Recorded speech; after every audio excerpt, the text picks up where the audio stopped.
Good morning. It's an absolutely beautiful Thursday morning, a lot better than yesterday when it was 20, 30, 35 mile an hour winds and like 5 to 10 degrees out. It got warmer out. It's in the 20s, just light winds, so I can do a little work on the HD5. As I said, I'm waiting for rebuilt injectors to come, but to check the timing on them, according to the book, I've never done it. You have to have both exhaust valves open.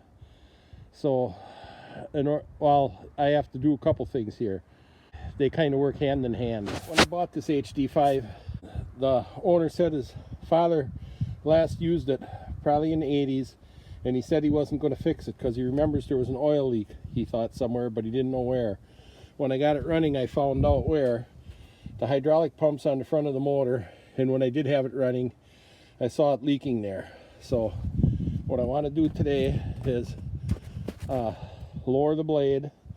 I'll bring my little Huff loader with the forks on around. I think I can take the chain off that's holding it up and lower the blade, and the hydraulic pump is behind that guard on the front. So I'm hoping with just the blade lowered without taking it off, I can get that guard off and get to the hydraulic pump. See if I can get the hydraulic pump off so I could get the seal or whatever it is in that fixed while I'm waiting for the injectors. And while the pump is off, hopefully I would be able to get at the front of the crank to turn the motor to the right location for timing the injectors. So I want to start out with plowing this little bit of snow out of the way.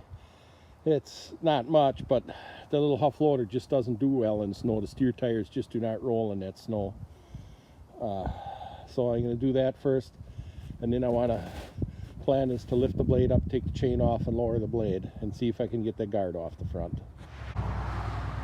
Well, let's see if the Huff loader will pick the blade up.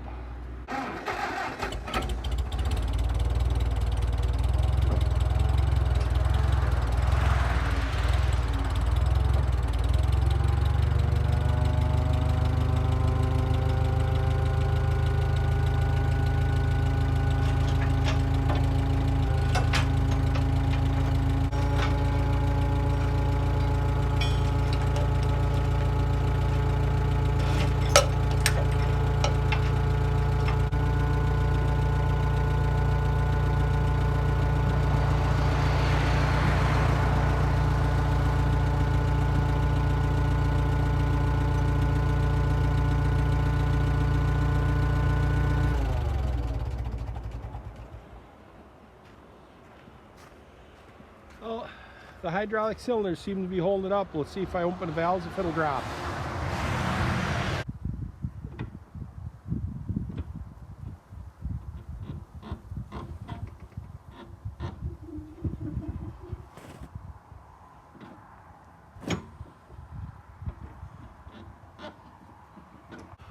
There, down it went.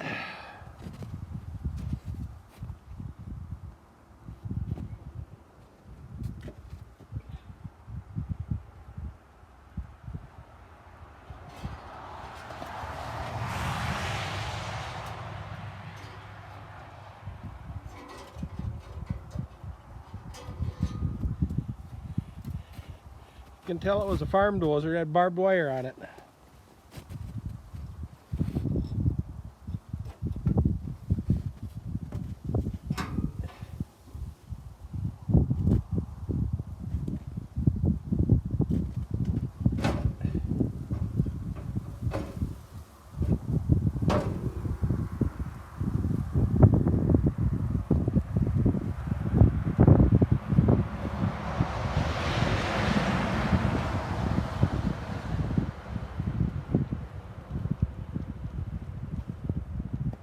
I have to figure out where the bolts are that hold that guard on.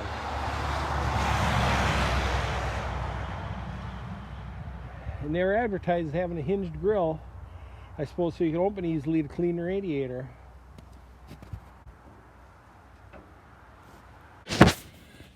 This is a draught blade, and it's unique from other blades in the fact that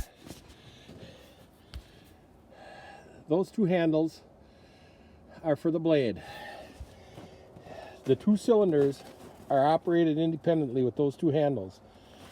So in effect you can tilt the blade that way when you're dozing.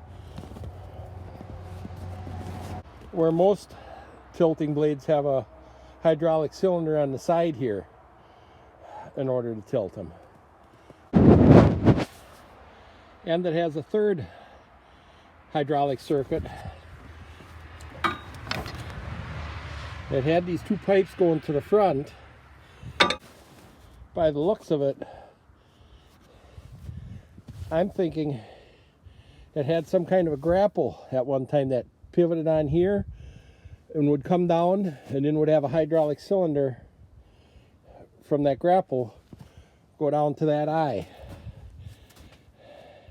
And it looks like it had some serrated teeth down on the bottom, so help hang on to a log if you're grappling a log. So I've never seen that on a dozer blade.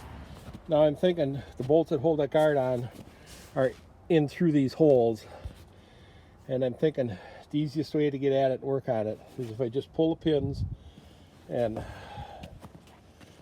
go to the back, unbolt the blade, and pull the blade away from it. Then it'll just be a lot easier, should be a lot easier to work on. I think it'll be worth the effort. I managed to break these two loose on this side with the big wrench. The other side I had to put a little heat on them.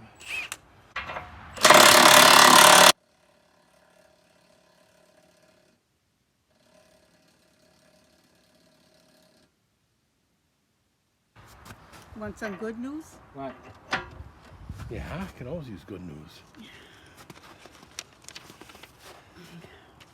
I got $500. You earned it, because I would have paid it a long time ago.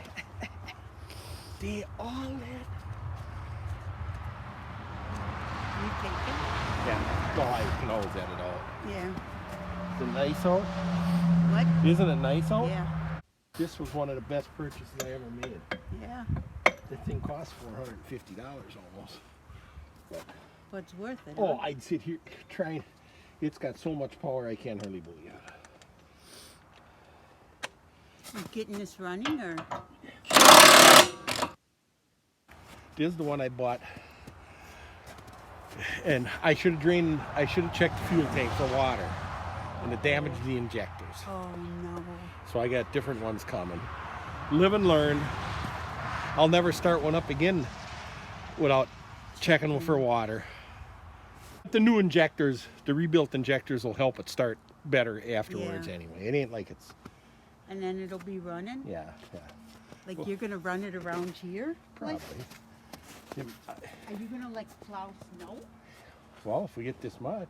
I'll plow snow if we get a foot, two more. If we would get enough that the snow plow won't push it back. Yeah, I did that years ago with the Caterpillar.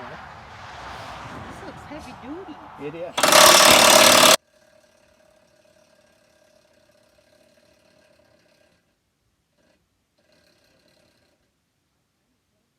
But from what I've understood, this is comparable to a D4, and these are supposed to be tougher. What? I just heard something. Oh, the click from the furnace turning on. Yesterday it just ate wood, and today it's such a difference.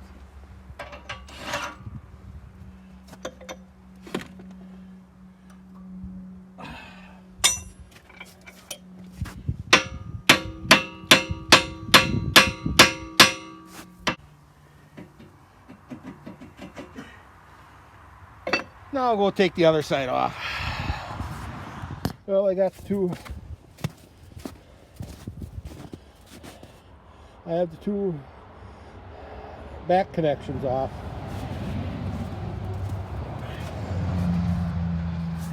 Now I have to come up here and pull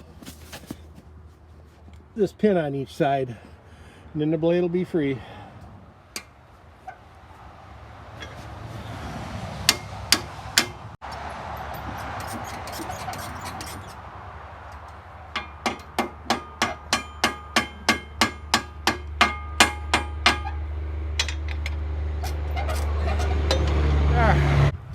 As I always say, just think what I'd be getting paid like a dentist for extracting that.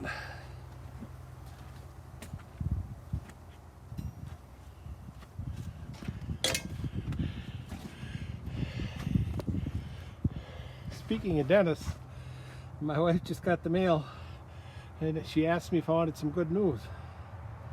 It was a check being returned from the dentist for paying a bill. We had went around with them for like 12 months saying it was covered with insurance. They said it wasn't, they said it was. We said it was, they said it wasn't. We said it was, they said it wasn't. So I finally gave up and sent them a check. And now they mail it back saying, oh, insurance covered it.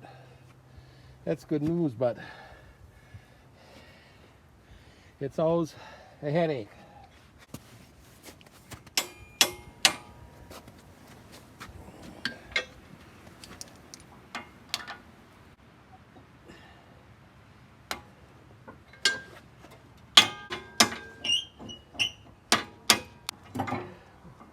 One out. One more to go. Well, let's see now if Little Huff will have enough to drag that back. If not, we'll have to get something else.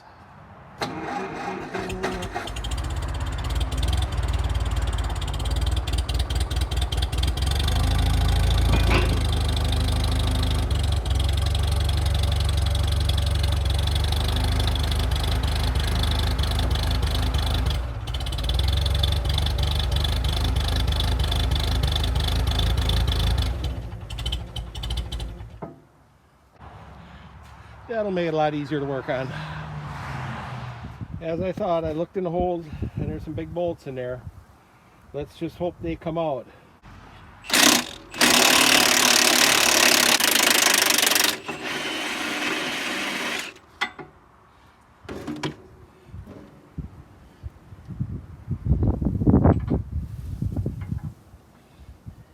Now, what I'm afraid of is there's nuts on the backside. And of course, there's no way to get at those nuts unless I take the belly pan off. One thing always leads to another, and none of it's easy and light. Any of you guys have said to yourself, we're doing stuff like this, I must be a glutton for punishment. Oh. Here I was hoping maybe this front piece came off, but that's welded on. The belly pan comes apart from here back. And then you must have to reach up to get to the bolts. I see there's 2 bolts on this side holding the belly. Oh, 3 bolts. So I might as well get some penetrating oil on those. See if I can get those out.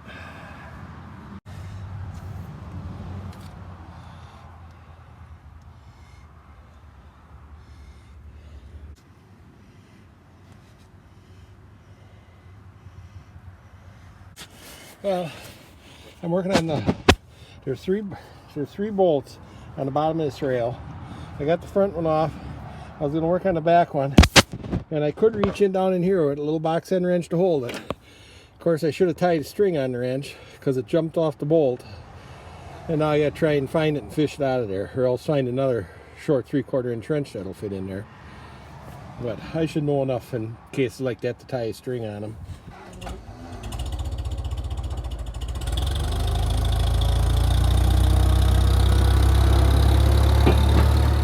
Friday morning now, 25 degrees colder than yesterday. As you can see, I got the belly pan and the front guard off. Belly pan came off pretty good. There were 3 bolts on each side, 4 of which came right out. One of them twisted off, which was good, and one of them I had to cut. Lo and behold, after I got the belly pan off, then I realized I actually accessed those nuts by reaching in through from the top.